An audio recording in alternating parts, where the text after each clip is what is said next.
हम करेंगे एक्सरसाइज 6.3 में tangents and normals. Tangent and normal क्या होती हैं ये थोड़ा सा पता होना चाहिए, इसके बाद हम इसके ऊपर बेस्ड क्वेश्चंस को करेंगे। ठीक है, तो इसके लिए मैं एक बस सिंपल सा ग्राफ बनाता हूँ और उस पर एक कर्व बनाता हूँ। ठीक है, लेट सपोज एक कर्व है ऐसे करके कुछ।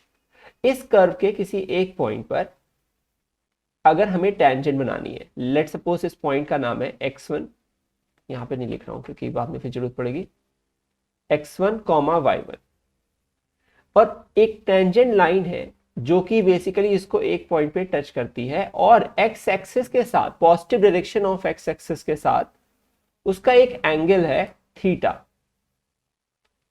तो जो स्लोप होता है किसी लाइन का, इतना ही बताता हूं यहां पे, जो स्लोप होता है टेंजेंट लाइन का उसको एम से हम डिनोट करते हैं जनरली।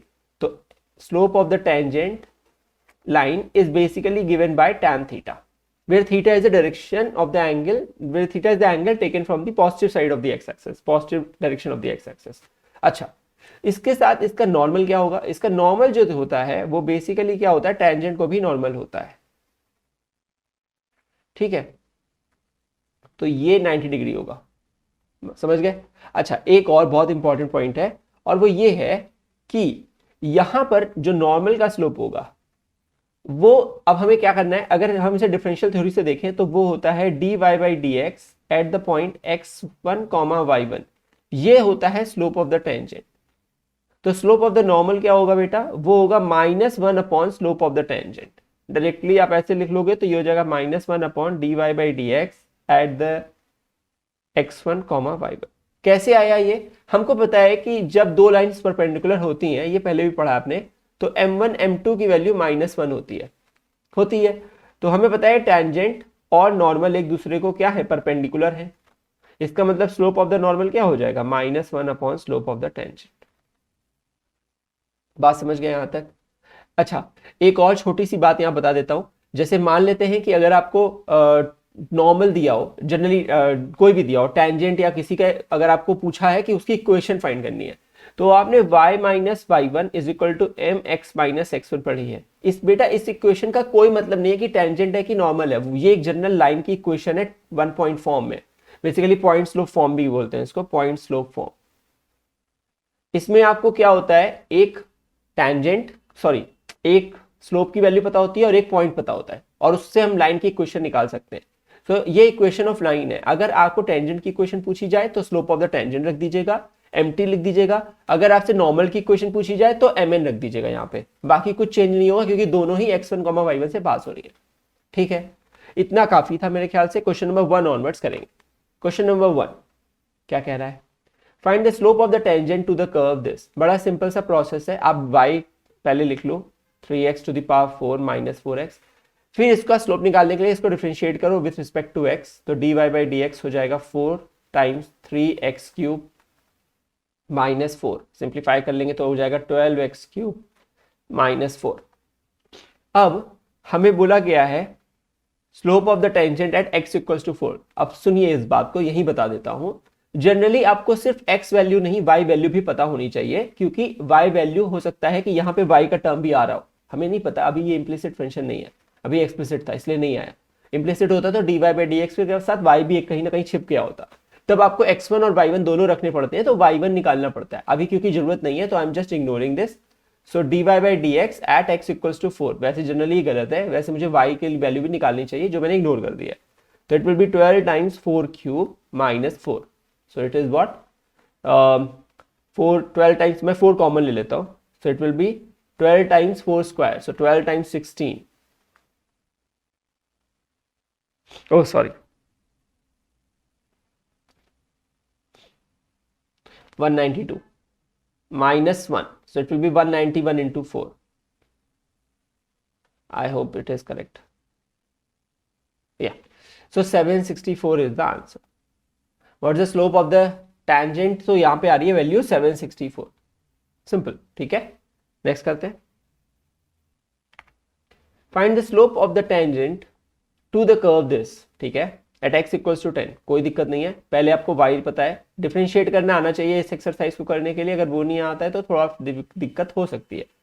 डिनोमिनेटर का होल स्क्वायर, हाँ यहाँ पे u बाई वी लगेगा, तो डिनोमिनेटर का whole square, denominator into derivative of numerator मैं इस बार लिख दे रहा हूँ क्योंकि जनरली मैं वैसे अवॉइड करता हूँ, minus numerator into derivative of denominator. ठीक है, सिंप्लीफाई कर लीजिए तो ये आएगा x माइनस टू, इसका डेरिवेटिव 1 है, इसका 0 है तो 1 ही बचेगा। क्या लिखना, माइनस एक्स माइनस वन, इसका डेरिवेटिव 1 आएगा। अब एक छोटा सा स्टेप मैं खा ले रहा हूँ बेटा, मैं इस माइनस को मल्टीप्लाई कर दे रहा हूँ। ठीक है, तो ये हो जाएगा,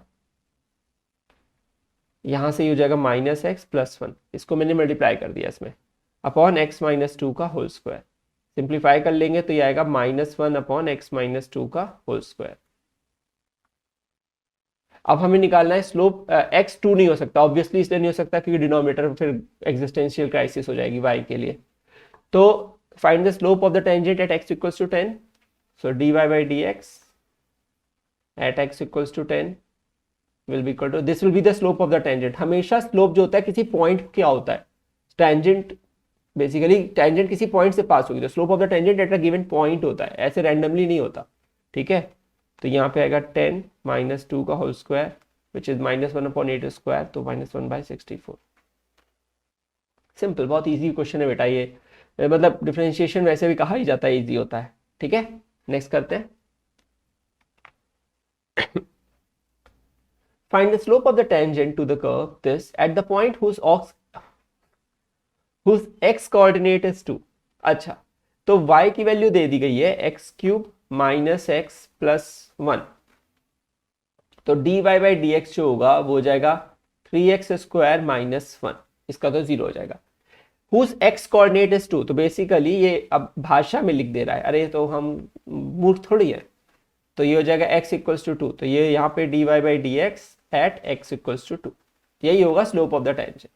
आप एम्प्टी लिख के चल सकते हो, तो ये हो जाएगा 3 टाइम्स 2 स्क्वायर माइनस वन। इतना इजी एक्सरसाइज को मैं सॉल्व कर रहा हूँ, 4 3 12 माइनस वन। क्यों, क्योंकि हम जिम्स ऑर्बिट पे पूरी किताब सॉल्व कर रहे हैं, एनसीईआरटी के सभी क्वेश्चंस अभी के लिए जितना 2020 के सिलेबस में और बाद में जो बचे हुए क्वेश्चन आ जाएंगे वो भी। तो जिम्स ऑर्बिट पे अभी एससी वर्मा भी सॉल्व हो रही है और एनसीईआरटी भी हो रही है, मैं आरडी शर्मा भी कर रहा था 12th की, बहुत कुछ हो रहा है, सारी किताबों को सॉल्व करेंगे आराम से बैठ के, आपको मजा आएगी फिर पढ़ने में।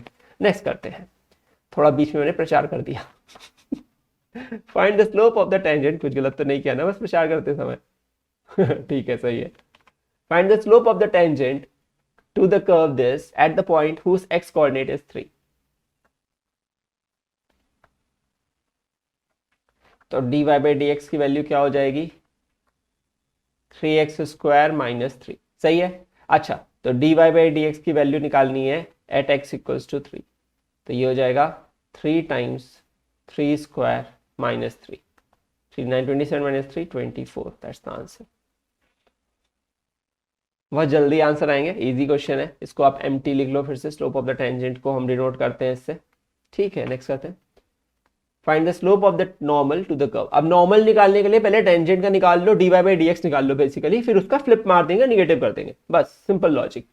ये जो है देखिए इसमें x थीटा के टर्म में, तो यहाँ पे इस तरह के क्वेश्चन आपको डिफरेंशियल में सिखाए गए हैं। जब भी इस तरह का होता है तो आप क्या करते हो, अगर x is a function of theta and y is also a function of theta, तो आप क्या करो dx बाई डी थीटा निकाल लो और dy बाई डी थीटा निकाल लो, और फिर क्या करना, dy बाई डी थीटा को dx बाई डी थीटा से डिवाइड कर देना, तो indirectly dy by d x आ जाता है। ठीक है, पहले dy बाई डी एक्स ही निकालना पड़ेगा, ये मत कहना से थीटा दिया है वो अलग बात है, पर हमें dy बाई डी एक्स ही निकालना है। तो x क्या हो जाएगा, a cos क्यूब थीटा, तो dx बाई डी थीटा क्या होगा, याद रखिएगा a कांस्टेंट है, पैरामीटर टाइप का है, उसको डिफरेंशिएट नहीं करना है।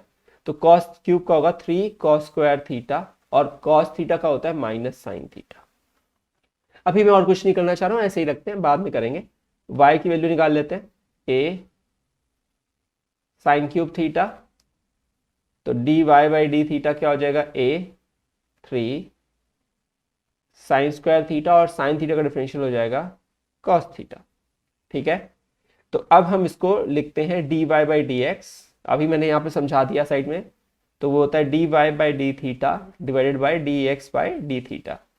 तो पुट करते हैं, dy बाई डी थीटा कितना आया है, 3a sine square theta cos theta upon 3a cos square theta into minus sine theta. यहां तक समझ गए। कोई कंफ्यूजन नहीं है, इजी था। चलिए सिंप्लीफाई करते हैं। 3a और 3a वाले टर्म कट जाएंगे, एक साइन चला जाएगा और एक कॉस चला जाएगा, तो साइन बाय कॉस बचेगा। अच्छा ये tan थीटा ही आ गया, वो भी माइनस का। अच्छा सही है। तो dy बाई डी एक्स की जो वैल्यू आ गई है वो आ गई है माइनस tan थीटा। तो आप क्या कर लो, पहले dy by d x at theta equal to pi by 4, तो ये अभी कुछ नहीं है। तो स्लोप ऑफ द नॉर्मल क्या होता है बेटा, ये होता है -1 upon dy by d x at theta equals to pi by 4। यहां लिख देना। समझ गए क्या किया मैंने, टेंजेंट की जगह नॉर्मल लिखा और इसका स्लोप को रेसिप्रोकल किया नेगेटिव के साथ, और एट द वैल्यू लिखना पड़ेगा। ये सिर्फ dy बाई डी एक्स है, ये स्लोप नहीं होता। स्लोप एट किसी पॉइंट पर निकाला जाता है टेंजेंट का, क्योंकि टेंजेंट किसी पॉइंट पे एग्जिस्ट करेगी ना, रैंडमली थोड़ी होगी। तो थीटा पाई बाई 4 की वैल्यू है, तो dy बाई डी एक्स क्या लिखा हुआ है, tan theta at theta equal to pi by 4। तो कितनी वैल्यू आ जाएगी, -1, क्योंकि tan 45 का 1 होता है। ठीक है, तो स्लोप ऑफ द नॉर्मल कितना है, -1। तो टेंजेंट का स्लोप 1 होता है, क्योंकि इसका रेसिप्रोकल विद नेगेटिव हो जाता है। एक दूसरे के रेसिप्रोकल विद नेगेटिव ही है। ठीक है, ये एक दूसरे के नेगेटिव रेसिप्रोकल्स है, कुछ भी बोलिए। नेक्स्ट करते हैं question number 6। Find the slope of the normal to the curve. Again वही लॉजिक है जो हमने फिफ्थ में किया। अगर आप 6 डायरेक्टली जंप किए हो बेटा तो फिफ्थ देख लेना, वहां मैंने एक्सप्लेन कर दिया था कि क्या होता है। एक बार आपको झलक दिखला देता हूँ, ये रहा। ठीक है, नेक्स्ट इसको कर रहे हैं। तो ये हो जाएगा D x by d theta, ये 1 का 0 हो जाएगा, माइनस ए साइन थीटा का डिफरेंशियल होता है कॉस थीटा। वाई यहाँ पे लिख लेते हैं, बी कॉस स्क्वायर थीटा। सही है, तो d y by d theta करेंगे तो ये हो जाएगा b 2 cos theta. Cos theta का डिफरेंशियल होता है माइनस साइन थीटा। देखिए डिफरेंशियल में नहीं सिखाऊंगा, क्योंकि वो डिफरेंशियल में सिखाऊंगा। एप्लीकेशन ऑफ डिफरेंशियल में डिफरेंशियल नहीं सिखाऊंगा मैं। तो हमें d y by d x निकालना होता है, विच इज नथिंग बट यहाँ पे होगा d y by d theta upon d x by d theta. सही है। अच्छा, d y by d theta कितना वैल्यू आ रही है, 2b cos theta into minus sine theta upon d x by d theta क्या हो जाएगा, माइनस ए कॉस थीटा। तो यहाँ से 2b by a with negative आ जाएगा, कॉस कैंसिल हो रहा है, चलो कुछ तो गया। और minus sine theta, minus minus ये तो प्लस हो गया, चलो ये भी चला गया, अरे जाओ। ठीक है, यहाँ बचेगा सिर्फ साइन थीटा। तो ये आ गई d y by d x की वैल्यू। हमें निकालना है स्लोप ऑफ द नॉर्मल, जो होगा -1 upon d y by d x at the value of theta equal to pi by 2। तो ये आ जाएगा -1 upon 2b by a sine theta at theta equal to pi by 2। Simplify कर लेते हैं, तो ये हो जाएगा ए ऊपर पहुंच जाएगा, 2b नीचे रहेगा। ये बहुत बेसिक साइड सिंप्लीफिकेशन है बेटा, और साइन 91 होता है, तो दिस इज द आंसर। समझ गया क्या किया, अरे 1 अपॉन 2b अपॉन ए अपॉन 2b बन जाएगा ना, डिनोमिनेटर का डिनोमिनेटर न्यूमरेटर में जाता है, नहीं जाता है, क्या बात करते हैं। नेक्स्ट करते हैं question number 7। Find the points at which the tangent to the curve is parallel to the x axis. तो देखिए y लिखा हुआ है x cube minus 3x square minus 9x plus 7। तो dy बाई डी एक्स क्या हो जाएगा, 3x square minus 6x minus 9। सही है। Find the points at which the tangent to the curve is parallel to the x axis. अच्छा, so the tangent to the curve is parallel to the x axis. X axis को क्या है, parallel है। अब एक बात सोचिए, अगर टेंजेंट कोई कर्व है, उस पे बनाया गया टेंजेंट, इसकी जरूरत नहीं है मुझे, अरे हाँ, एक्स एक्सिस को पैरेलल है, इसका मतलब ये हुआ कि वो कोई एंगल ही नहीं बना रहा एक्स एक्सिस के साथ। थीटा 0 है, थीटा क्या है, 0 डिग्री है। पैरेलल कब होगा एक्स एक्सिस को, देखिए ऐसे था कुछ 30 डिग्री था, ऐसे होगा तो 20 डिग्री हो जाएगा, ऐसे थोड़ी है 30 डिग्री 15 डिग्री 10 डिग्री, और फिर अचानक से आ जाएगा 0 डिग्री, तभी तो उसको ऐसे हो जाएगा। अब कहेंगे आप ओवरलैप, अरे ओवरलैप जरूरी थोड़ी है, उसी एक्सिस पे थोड़ी कर रहा है, ऊपर है कर्व के, टेंजेंट तो ऊपर बना हुआ है, तो ऐसे बन गया, तो 0 डिग्री बन रहा है एंगल। तो क्या बन रहा है, 0 डिग्री बन रहा है। अच्छा, तो 0 डिग्री बन रहा है, तो tan 0 क्या होता है, tan 0 डिग्री क्या होता है, 0 होता है, यानी स्लोप क्या है, 0 है। तो points at which the tangent to the curve is parallel to the x axis. So slope of the tangent is given by dy by dx at x equals to x1 and y equal to y1। अब मुझे y y1 वाले बाद में निकालूंगा, पर ये होता यही है, x x1 पे और y y1 पे, ठीक है, या x1 y1 कैसे भी लिख लो आप। तो मैं अज्यूम कर लेता हूं कोई पॉइंट है x1 y1, ठीक है, स्लोप ऑफ द टेंजेंट क्या है, 0 है। क्यों? क्योंकि it is parallel to the x axis, this implies slope of the tangent is 0। पर वो तो dy by d x at given x1 y1 से भी आता है। इसका मतलब ये हुआ कि यहां पे मैं रखूंगा 3x1 square minus 6x1 minus 9। आप h k ले लेते तो भी सही था, ठीक है, अपनी अपनी इच्छा है, कैसे भी ले लो। तो इसको सिंप्लीफाई करेंगे, क्वाड्रेटिक है तो ये हो जाएगी x1 स्क्वायर, 3 से डिवाइड कर रहा हूं बेटा, minus 2x1 minus 3 equals to 0। x1 भी क्वाड्रेटिक बना दिया मैंने x के बजाय, आप x भी लेके कर सकते थे, एट x को हम y भी ले सकते थे, सब कुछ ठीक है, सब कुछ ठीक है। आप बस बता दो कि पॉइंट को आप क्या कंसिडर कर रहे हो टीचर को, बस इतनी क्लैरिटी दे दो उसको। तो ये हो जाएगा x1 square minus 3x1 plus x1 minus 3। Factorisation आना चाहिए इसको करने के लिए, वरना गलत क्लास में बैठे हो। तो x1 माइनस 3, यहाँ पे प्लस 1 आएगा। तो x1 की दो वैल्यूज आ रही हैं, या तो -1 है या तो x1 की वैल्यू क्या है, 3 है। अब आपको ये बोला है पॉइंट्स निकालने, आप ये मत बोलना कि अरे वाह x1 आ गया चलो हो गया आंसर, नहीं, रुको, कहीं नहीं जा रहे हो अभी, रुको, पहले x1 के कॉरेस्पॉन्डिंगली y की वैल्यू भी निकालो, क्योंकि पॉइंट हमेशा मैंने बोला ना y y1 है। अब यहाँ पे y होता नहीं है तो हम सोचते हैं कि जरूरत नहीं है, ऐसा नहीं है, अगर होता तो जरूरत होती और निकालना पड़ता है पहले, ठीक है। तो अभी हमें क्या करना पड़ेगा, हमें x1 की वैल्यू यहाँ पे डालनी पड़ेगी। तो कर्व क्या है, y equal to, we know, we क्या, हम क्या जानते हैं कि y is equal to minus 3x square, ठीक है, x cube minus 3x square minus 9x plus 7, ठीक है। पहला पॉइंट आया, so at x1 equals to -1, y1 will be equal to -1 का क्यूब माइनस 3 -1 का स्क्वायर माइनस 9 -1 प्लस 7। सिंप्लीफाई करेंगे तो -1 -3 प्लस 9 प्लस 7, 9 7 16 में से 4 गए तो 12 बचे। तो फर्स्ट पॉइंट है, सो फर्स्ट पॉइंट इज -1 12। अब दूसरा निकालेंगे, at x equals to x1 equals to 3, y1 will be, इसे आप y2 भी बुला सकते हो, आप इसे बोल सकते हो y2 भी बोल सकते हो, इसको कोई दिक्कत नहीं है ना। मैं से पॉइंट को डिनोट करके बैठा था, x1 की दो वैल्यू आ गई है तो मैं क्या करूं, मैं अब उसको बार बार फिर नेम नहीं चेंज करना चाहता। तो y1 क्या हो जाएगा, तब केस में क्या होगा, जब 3 का क्यूब माइनस 3 टाइम्स 3 का स्क्वायर माइनस 9 टाइम्स 3। मैं बेटा इस इक्वेशन में पुट कर रहा हूँ, अगर ध्यान नहीं हो तो मैं फिर से बता दे रहा हूँ, मैं इस इक्वेशन पुट कर रहा हूँ, ठीक है। 9 इंटू 3 प्लस 7, सिंप्लीफाई कर लेंगे तो क्या आएगा, 27 माइनस 27 माइनस 27 प्लस 7, माइनस 20 आ जाएगा। तो इसका मतलब this implies second point is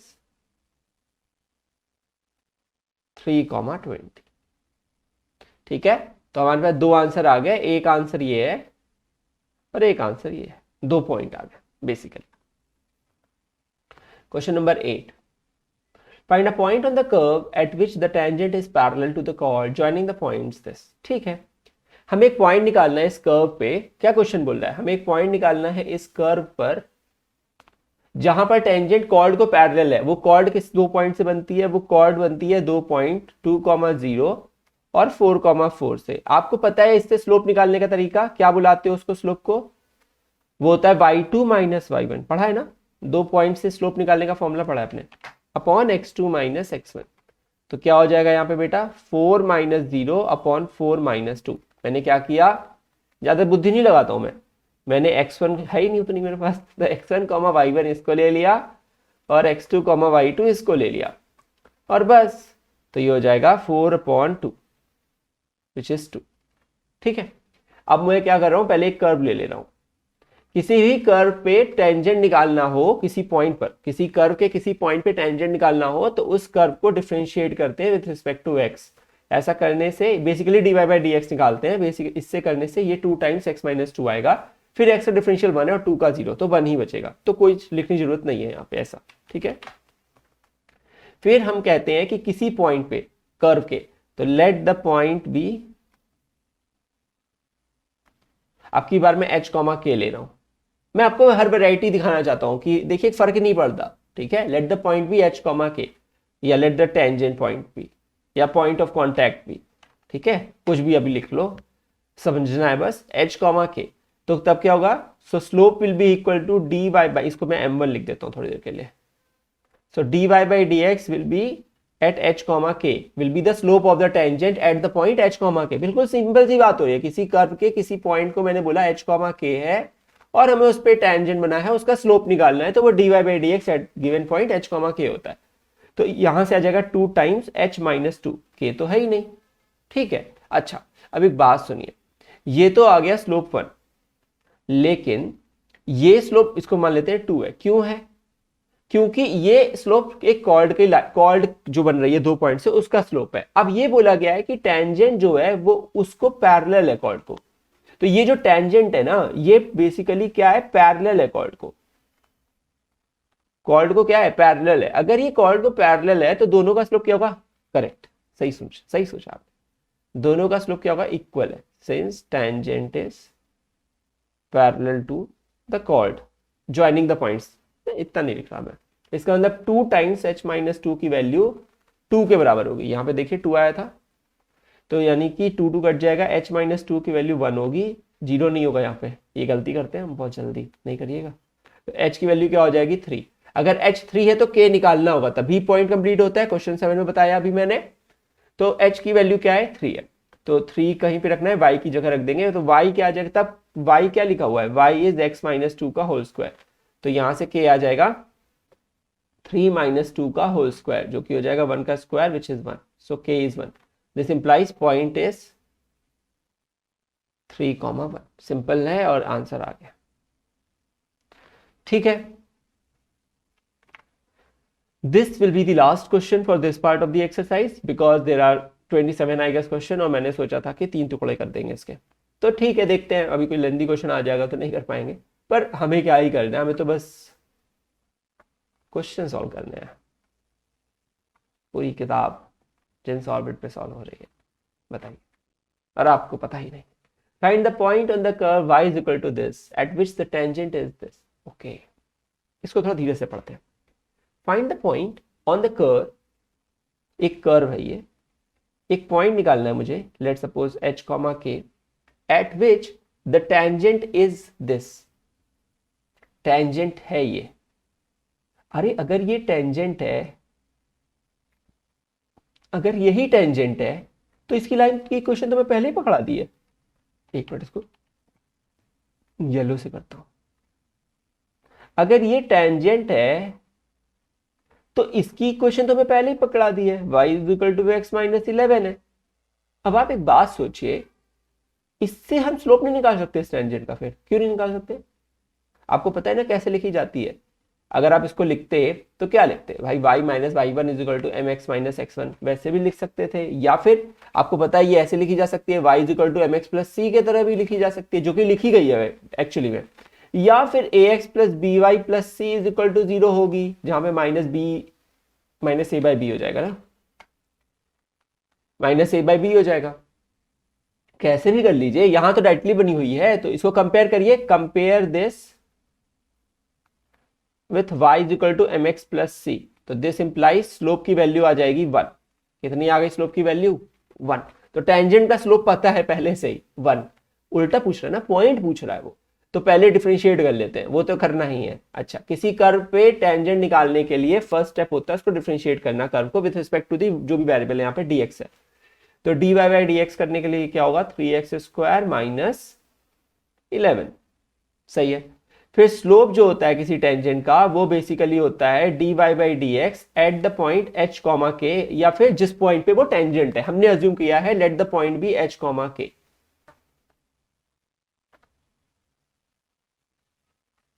समझ गए यहां तक। अच्छा, तो हमें यहां पे पता लग जाएगा 3 times h square minus 11, this will be the slope of the tangent. पर हमें पता है कि slope of the tangent is 1 from the given equation. अब ये सेकेंड वाला पार्ट है जो मैंने पहले समझाया, from the given tangent equation slope of the tangent is 1, this implies क्या होगा, दोनों इक्वल ही होगा ना, तो 3h square minus 11 is equal to 1, so 3h square is equal to 12, so h square is 4। गलती मत करिएगा, प्लस माइनस होगा यहाँ पे, प्लस माइनस 2। सो अगर h प्लस माइनस 2 है, यानी h की दो वैल्यू है, या तो h प्लस 2 है और या तो h माइनस 2 है। कोरस्पॉन्डिंगली मुझे कर्व पे रख के k की वैल्यू यानी y की वैल्यू निकालनी है। बात समझ गए? ये तो बहुत कर लिया। 7th क्वेश्चन सेम है, 8th क्वेश्चन सेम है, 9th भी सेम है, तीनों अच्छे क्वेश्चन हो गए। तो क्वेश्चन की इक्वेशन क्या है? X cube. So we know y is equal to x cube minus 11x, क्या था भूल गया मैं, प्लस 5। तो this implies k is equal to 2 cube minus 11 times 2 plus 5। So k is 8 minus 22 plus 5। मैंने h को पुट कर दिया क्योंकि h के सेटिस्फाई करेगा, क्योंकि h के कर्व पे भी तो लाई कर रहा है ना। समझ रहे हैं आप बात को? जो एच के वाला पॉइंट है वो सिर्फ टेंजेंट पे भी लाई कर रहा है। अरे वो तो टेंजेंट से भी निकल आता, वो तो टेंजेंट हमें पता थी, यहां भी रख के आ जाएगा। अभी ध्यान दिया मैंने। तो क्या ही फर्क पड़ता है, उधर रखो या इधर रखो, वो कर्व का जो पॉइंट है एच कॉमा के, वो टेंजेंट पे भी लाई करता है, वो कर्व पे भी लाई करता है, दोनों जगह लाई करता है। तो दोनों की इक्वेशन को सेटिस्फाई करेगा। तो हमें तो के की वैल्यू चाहिए, हमें एच पता है, यानी कि हमें इस पॉइंट पे एच पता है, के पता करना है, तो निकाल लेंगे आराम से। तो ये जाएगा 8 + 5 13, तो -9। एक तो के हो गया, तो एक पॉइंट हो गया 2 - 9। दूसरा निकाल लेते हैं। जब h2 है तब y कर्व की इक्वेशन लिख लेते हैं। अब मैं आपको वहां से दिखाऊं निकाल के? अच्छा चलिए बाद में दिखाता हूं, करके दिखाता हूं, क्योंकि आपको विश्वास होना चाहिए ना कि टीचर सही है। तो k की वैल्यू क्या आएगी? -2 का cube minus 11 times -2 plus 5। Simplify कर लेंगे बेटा, तो -8 प्लस 22, यहाँ माइनस आ रहा था, प्लस 5। 22 27 27 19। तो दूसरा पॉइंट है -2, 19। अच्छा एक बार दिखाऊं आपको इसको, y = x - 11 से। ठीक है, इसका मतलब या तो मैंने यहाँ गलती कर दी है, मुझे अब दिख रहा है 9। अच्छा सही है। जब x की वैल्यू क्या है, यहाँ पे गलत हो गया कुछ, 2 का क्यूब क्या होगा 8, ये 22, ये 5 ना, एक मिनट, 27 ना, 27 में से 8 गया तो 19 ही तो बचेंगे। तो y = x - 11। ठीक है, तो विच टेंजेंट, एक बार x को आप रखोगे -2 और एक बार 2, तो जब आप x को 2 रखोगे तो -9 आएगा, और जब आप x को -2 रखोगे तो -13 आएगा। ये क्यों हो रहा है? ऐसा कैसे हो सकता है? क्योंकि पॉइंट तो दोनों की इक्वेशन को सेटिस्फाई करेगा। कहीं कुछ गड़बड़ हो गई है बेटा, एक सेकंड देखने दो। 3x² -11 आ रहा है ना, तो 3h² -11 है, इक्वल्स टू क्या आ रहा है, स्लोप का वैल्यू 1 आ रहा है, y = x - 11 से। हाँ ठीक है, तो 12 हो गया, 3 चौक 12 होता है, h² 4 है, तो h + -2 है। अच्छा एक वैल्यू मैच कर रही है -9, दूसरी वाली क्यों नहीं मैच कर रही है? मैं बस ये कंफ्यूज हो रहा हूँ, या तो मैंने यहाँ गलत निकाल लिया, मैं बार बार मिस कर रहा हूँ, या तो सब्ट्रैक्शन में कुछ है ना जो नहीं करना चाहिए मुझे। तो एक बार चेक कर ले रहा हूँ मैं। तो -2 का क्यूब है, यहाँ पे x की जगह -2 रखना है मुझे, यहाँ -2 रखना है, +5। इक्वेशन तो कुछ गलत नहीं कर दी मैंने, नहीं सही लिखी है। 11 2 22 और 2 का क्यूब 8, 22 - 8 कितना हो गया, 14 + 5 19। तो यहाँ पे क्यों गलत दे रहा है? This is weird, it should not happen. इसका मतलब h - 2 सेटिस्फाई नहीं कर रहा है पॉइंट। हाँ, यानी h - 2 नहीं हो सकता फिर, क्योंकि अगर h - 2 हो रहा है तो वो कर्व पे लाई नहीं कर रहा है, टेंजेंट पे। ये तो मिस हो रहा है। एक बार मैं और चेक करूंगा and then I will confirm कि हाँ ये -2 वाला पॉइंट नहीं हो सकता, क्योंकि वो पॉइंट को दोनों जगह लाई करना पड़ेगा भाई, क्योंकि टेंजेंट पे भी लाई करता है और कर्व पे भी लाई करता है, वरना एग्जिस्टेंशियल क्राइसिस हो जाएगी उस पॉइंट की। ठीक है, वो पॉइंट एग्जिस्ट ही नहीं करेगा। देखते हैं, यहाँ से 3h² -11 आता है, फिर 3h² -11 को = 1 किया, फिर h² 12 हो गया, फिर h² की वैल्यू 4 हो गई। h या तो 2 हो सकता है तो -2 हो सकता है। जब 2 होगा तो क्या होगा, 2 × 8 22 + 5, तो 22 8 5 13, 13 में से 22 गया तो 9 बचे माइनस के। सही है, तो 2 - 9 हो गया। जब -2 रखा तो ये -2 का क्यूब हुआ, तो 8 हो गया माइनस का, ये +22 हो गया और ये 5 हो गया, तो ये 22 और 5 27 है, 8 गए तो 19 बचे, तो -2 19 हो गया। यहां से जबकि -2 रखने पर क्या आ रहा है, -13 आ रहा है, यानी यहां से पॉइंट दूसरा आ रहा है, वहां से पॉइंट दूसरा आ रहा है, तो यानी कि -2 नहीं हो सकता, तो फिर एक ही पॉइंट है, अच्छा क्वेश्चन हो गया ये तो। So the point is only one, 2, -9 is the only point. ये अच्छा क्वेश्चन है बेटा, समझिए आप क्या हुआ, क्योंकि जो पॉइंट है ना उसको दोनों पे लाई करना पड़ेगा, जबकि यहां पे लाई नहीं कर रहा वो। करेक्ट, देखिए यहाँ पे y की वैल्यू क्या आ रही है, y यानी k की वैल्यू है बेटा, ये है ना, मैं इसे k लिख देता हूं आपके लिए। तो ये देख रहे हो, ये k की वैल्यू क्या है, -13 है, जब h की वैल्यू 2 है, और h कॉमा k तो इसको भी सेटिस्फाई करेंगे। अरे भाई अगर कोई टेंजेंट है तो उसको भी तो लाई करेगा। एक मिनट में ऊपर कर दूं, हाँ आप समझ रहे हो। तो k की वैल्यू क्या आ रही है -9, यहाँ क्या आ रही है -13। -9 तो सेटिस्फाई हो रही है पर -13 वाली नहीं हो रही क्योंकि यहाँ 19 आ रहा है, तो ये पॉइंट नहीं हो सकता क्योंकि सेम नहीं आ रहा भाई, या k की वैल्यू समझ गए। तो एक ही पॉइंट है 2, -9। अच्छा क्वेश्चन था ये। So I hope you have understood this. अगले वाले पार्ट में क्वेश्चन 10 से करेंगे। Thanks for watching and hopefully you are liking these videos. If you do like it, then do whatever you want to do.